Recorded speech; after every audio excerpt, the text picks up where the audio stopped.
Инстаграм желісінде Гүлзира Айдарбекованың кіші келіні Жібек күйеуі оны неге мазақтай беретіні және ене туралы сұрақтарға жауап берді.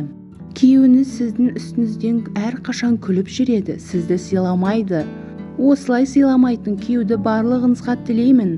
Шындығына келгенде күйеуім мені сыйлайды, тіпті қатты ұрысып қалсақ та. Бір-бірімізді мазақтап ойнайтынымыз бұл әдетке айналған, себебі біз 18 жастан бастап дос болдық. Ене кене деген сұраққа Жібек: ене кеме жол көрсетеді, дұрыс бағыт береді, сосын кей кезде келіндік өмірдің теңізінде батып кетпеуге көмектеседі деді. Сонша жыл оқып, енді жүрсің сәлем салып, не обидно?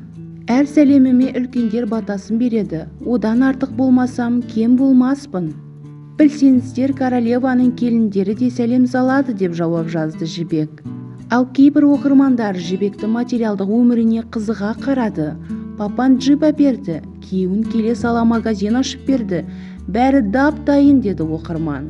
Сізге де осындай бақыт бұйырсын, деді Жібек. Егер видео ұнаса, лайк басып, видео астына өзіңіздің пікіріңізді жазуды ұмытпаңыз. Видеоны ұсынған Ice KZ каналы.